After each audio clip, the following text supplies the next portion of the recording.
Hello to my friends at RMEL. Chad Hymas here. Welcome to this month's tip. This tip is very simple. The ABCs of CPR. So again, the ABCs is an acronym for CPR. I wanted to give this to you in hopes that you might be prepared for an unexpected accident. And so I found a great tip on YouTube, hoping that you guys find as much inspiration and content from it as I do and as I have received, and that you are prepared to help people at a moment's notice when and if you're ever called. Enjoy this tip. If you come across an emergency situation that requires your immediate attention, the first thing to do is stay back and check the area for danger. Approach the scene if it appears to be safe.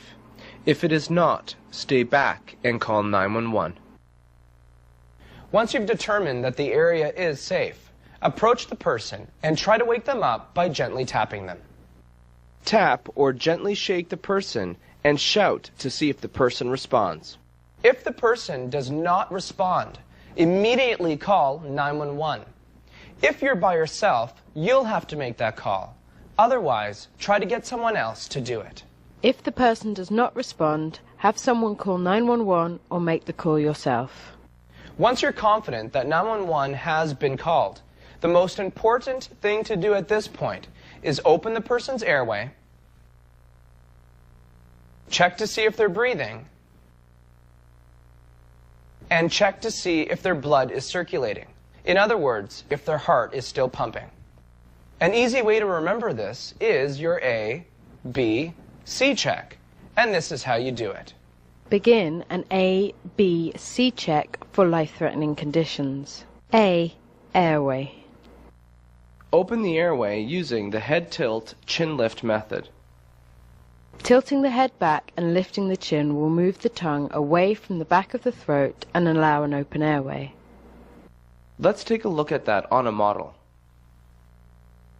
B. Breathing. Check for breathing by looking at the chest and feeling for air. Check the breathing by looking at the chest, listening and feeling for air for up to 10 seconds. If the person is not breathing, give 2 slow breaths. When giving 2 slow breaths, keep the airway open, seal the nose shut. Place your mouth around the person's mouth with a tight seal. Give 2 breaths, each lasting 2 seconds. Make sure the chest rises. Use a breathing barrier when possible.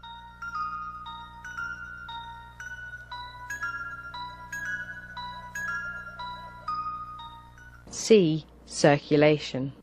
Once 2 breaths go in, check signs of circulation. Check for signs of circulation by looking for movement, effective breathing, coughing, and appropriate color of the skin. For the more experienced rescuer, you may also check for the presence of a carotid pulse. To find the carotid pulse, place your 2 fingers on the windpipe and slide them toward you onto the groove at the edge of the windpipe. Check for circulation for no more than 10 seconds. Let's review the airway, breathing, and circulation check.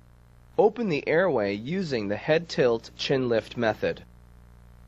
Check for breathing by looking at the chest and feeling for air for no more than 10 seconds. If the person is not breathing, give 2 slow breaths. Once 2 breaths go in, check signs of circulation by looking for movement, breathing, coughing, and appropriate skin color for no more than 10 seconds. For the experienced rescuer, you may also check for the presence of a carotid pulse. So now that you guys have seen the ABCs of CPR, remember that acronym and apply it. Great knowledge to have in case you ever need it. No one ever plans on that happening. In fact, very few of us ever run into a circumstance like that. But I'll tell you what a great way to be able to be a rescuer and be a rescuer instead of being a responder. Anybody can react to things, but to do it proactively and to know what you need to do in order to save somebody's life, you just never know when that's going to happen. So remember those ABCs, and you guys take care of each other.